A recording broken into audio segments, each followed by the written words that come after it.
Alright, welcome to a new week, guys. It's precisealgorithmtrading.com, April 15th, tax day, 2024. And the markets, um, they kind of reacted a little bit like I expected, and we'll get into that today. Um, although, maybe I could argue that they're the opposite of what I expected. Sort of. They went a little faster than I expected. Anyways, let's dive in here to our automated trading systems, and our Dow futures actually went up today. We had a winning day here, all in, and our Russell 2000 had one negative trade right there. And our NASDAQ gave some back after this nice big move higher over the last couple days. So 415, almost all negative trades. So that sucks, but volatility's picked up and things are starting to act like they're thinking about going higher again. This brings to mind one of the old programmers slash coaches I worked with. He made the statement at one point that your deepest pullback is always ahead of you, and that's part of the fear of doing stuff in the market. But that guy has been trading algorithmic automated trading systems for over 30 years, and I didn't even know they had them back then. So, anyways, a brilliant guy at that. So, let's go to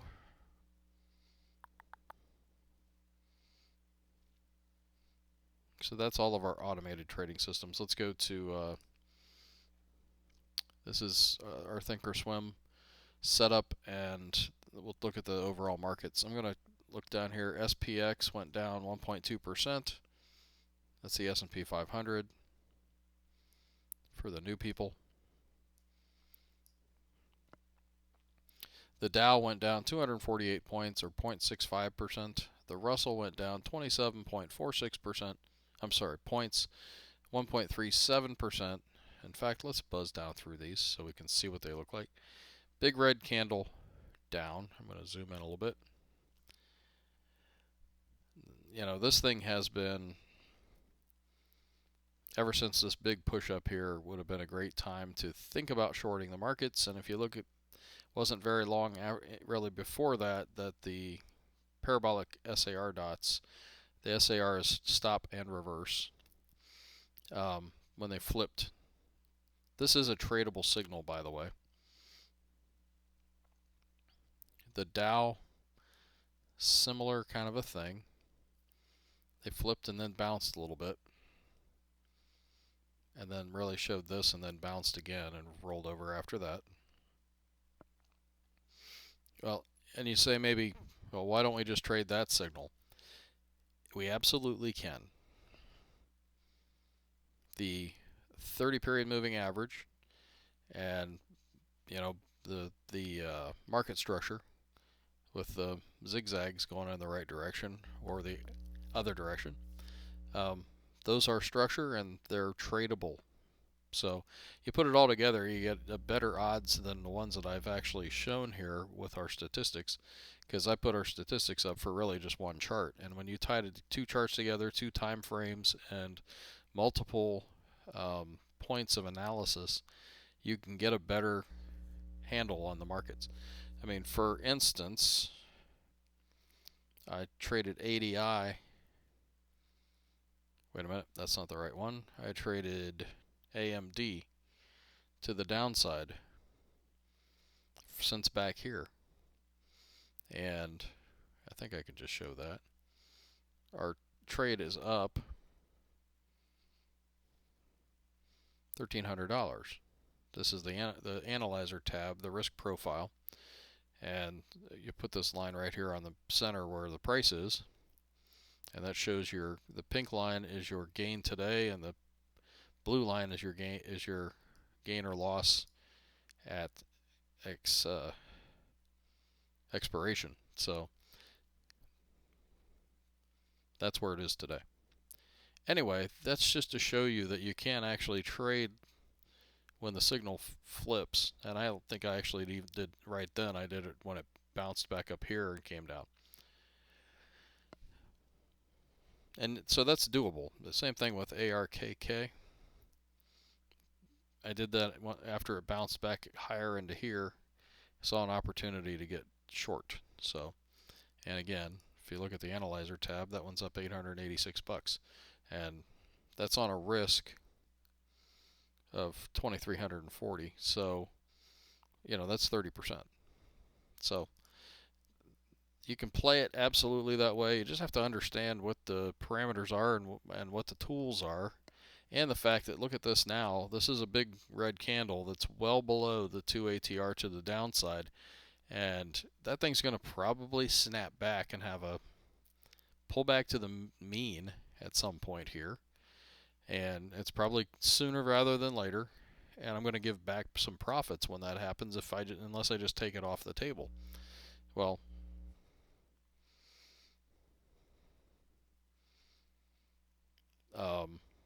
just have to be aware of that. This is actually ultimately looks like a bullish trade that's just experiencing a pullback here. So taking it off the table probably when I get something of a rally over here on the hourly chart would make a ton of sense. I just have to watch it a little bit to get that to happen. Anyways, I just wanted to show you that you can do that. What else do we got? So that was the Dow, and then we had the Russell, which looks pretty similar. Now, again, what do you notice? The Dow's well underneath the 2 ATR to the downside now. The S&P, it's just barely under the 2 ATR to the downside. And the Russell is well underneath the 2 ATR to the downside. And the NASDAQ is just getting to the 2 ATR to the downside, and it is the strongest of them and has been over time now. So what I was talking about being early was I was actually expecting a bounce in the markets, and we got early strength in the markets this morning and overnight, and then it flushed. Well, I'm still expecting a bounce in the markets, and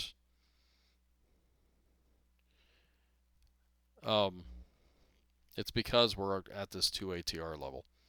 That's really what it boils down to. And it's also because of the VIX, which we'll look at in a second. Actually, let's look at it now. So the VIX is well outside of the Bollinger Bands. The Bollinger Bands, make sure I got the right line. Yeah, the Bollinger Bands are the pink line, and the Keltner channels are the white, I believe.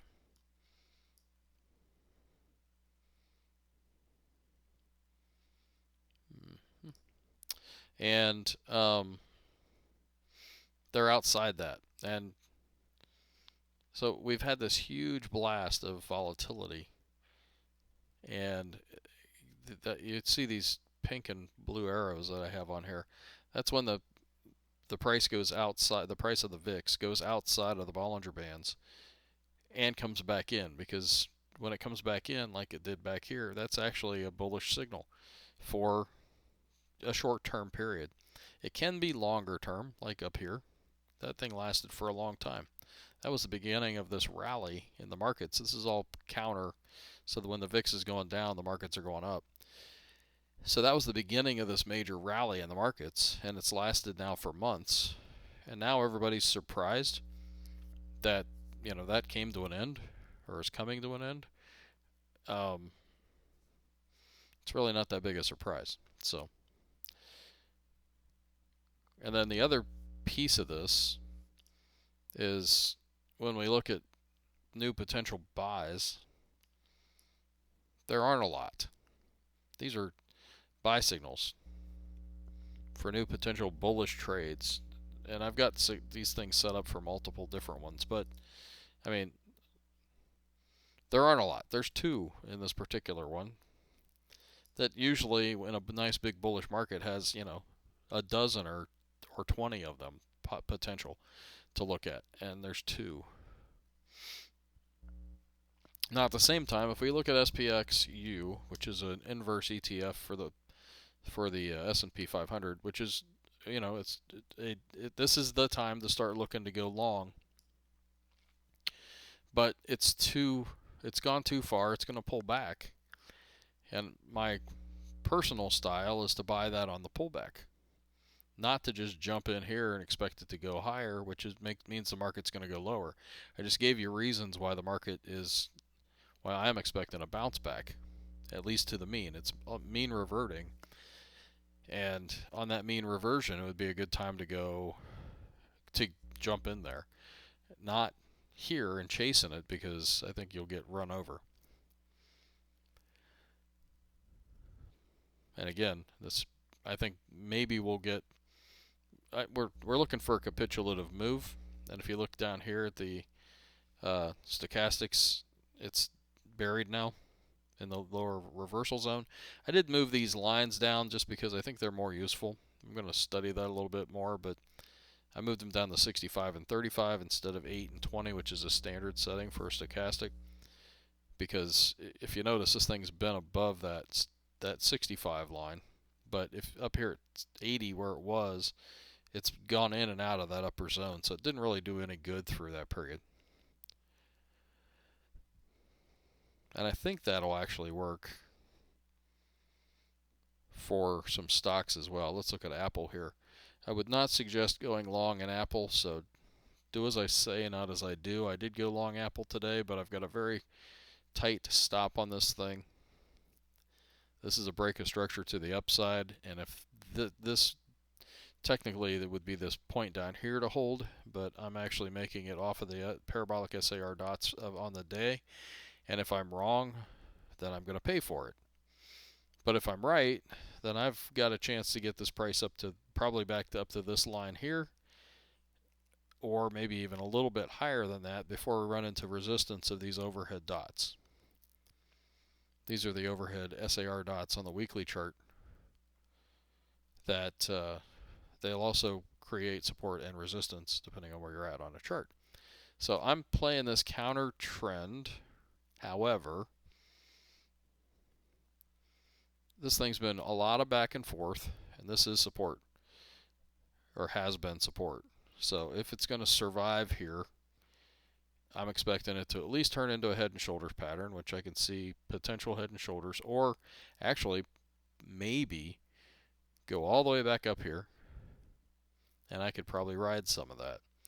Now, that's not to say it won't just stop out and I won't just lose money on this trade, but it is a risk-reward ratio of losing 1 to make potential of at least 1 to 1, if not 5 to 1.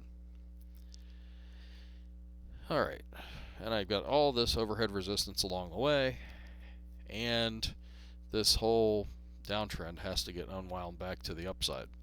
This is the beginning of what that can look like. I'm not saying it's going to happen, but that's the reason I took the trade. Alright, I'm probably going way too long here. Let's look at oil. Oil on the day bounced a little bit. This thing is not in a position to be buying or really selling at this point because it's up against these dots. The price has been moving through them, which is a little bit of negative about this particular parabolic SAR indicator. It is it's not the one that comes with the systems. The one that comes with the systems would literally just flip the dots, but actually this one has better statistics in our trading, so I use it, and I'm studying the other one to see if I can change the parameters. I like it's really one or the other and not both type of a thing that comes from the other one, but when it has better statistics, that's the one I use. So and you got to use a little bit more common sense or judgment to to get out of this one. Although it's real simple when I use this one regardless and I'm long, then I use yesterday's dot for my stop. And when I get stopped out, I get stopped out. That is it. So, alright. That's oil. Let's look at gold, which I think is also still bouncing around in upper territory and also has gone down and would have stopped itself out through this move higher. But I wasn't even in it for that because I just missed the boat, which we've gone over before. Coin. So Bitcoin is given back. There's more Bitcoin giving back, and actually Bitcoin is throwing a negative signal right there. So a pullback to the mean could be a great time to short. This is Bitcoin Strategy ETF. It's not exactly the same as Bitcoin. However, it's my proxy for trading Bitcoin.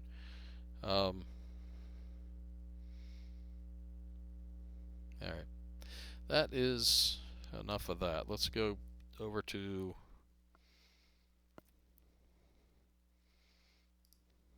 these charts. So the NYSE Bullish Percent Index, the BPNYA, still is in a column of X's and is doing the same thing it's done since November 15th when it did the flip over that we've talked about on here before. This is not our website. This is just another, it's a great place to go for information. They probably have a great service as well. So, but it is down to 47.93 right now.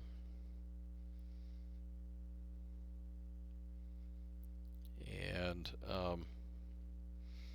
that is just under that, if you can see where I'm pointing, just under that line right there. This is going to go into that line, and that line, which means 4%, I'm sorry, 3 box reversal. So it's 3 times 3. 6 more percent to go down. I believe that's correct. Anyway, 2 more boxes to go down, and we're only at 1. So, yeah, 3 boxes, and these are 2%. So that's my bad. This thing is at 47.93, which is just under 48. This is 46. Wait, 48, 46, 44. If this thing gets down under 44, we will get a new column of O's. That's what I've been watching for, and that will be my signal to be looking for the whole market to go really to the south hard. And then stockcharts.com, bullish. Oops.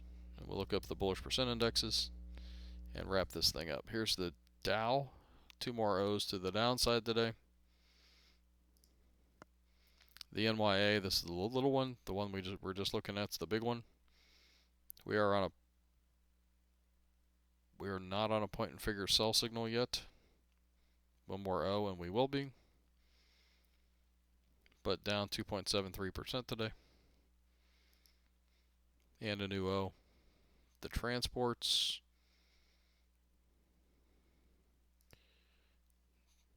The NASDAQ tacked on a new O. Went down 3.95%.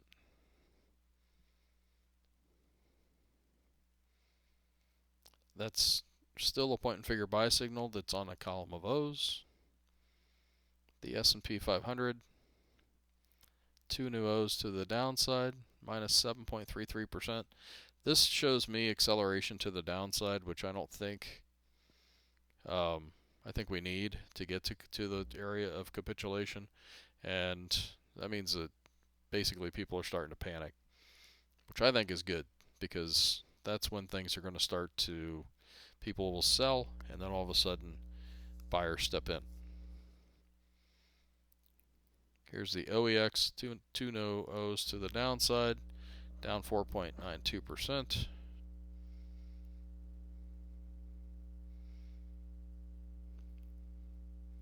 Now, if they're going to go all the way down to support, we got a long way to go.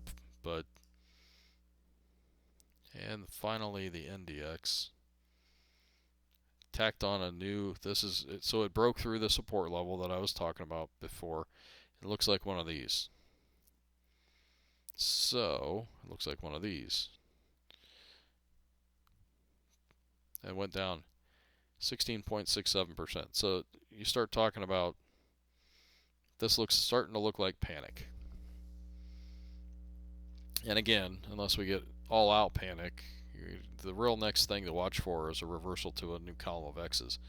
And that's when you're going to see, I think, the overall markets start to cool off and the selling to stop. So we should see some tails, hammers, dojis, things like that when the time comes.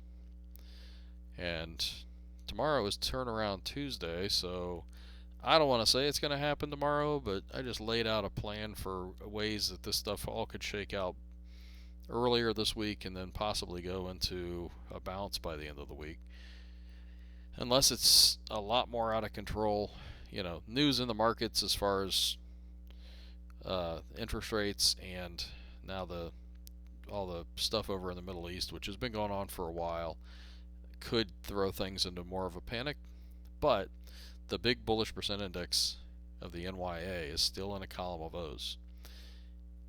And, well, spoiler alert, all the other things that have happened in the world, like 9/11, and there's a whole book on history of that thing, 9/11 and the flash crash, and the thing that happened in London when they broke away from the I forget what it was called. Anyways, all those things, the bullish percent index of the NYA had already rolled over to a column of O's before those things happened. As weird as that is, there's books written about it. So that's where I'm watching, and that'd be my advice to watch there too. So until next time, take care, guys. Sorry it went so long. Have a great night.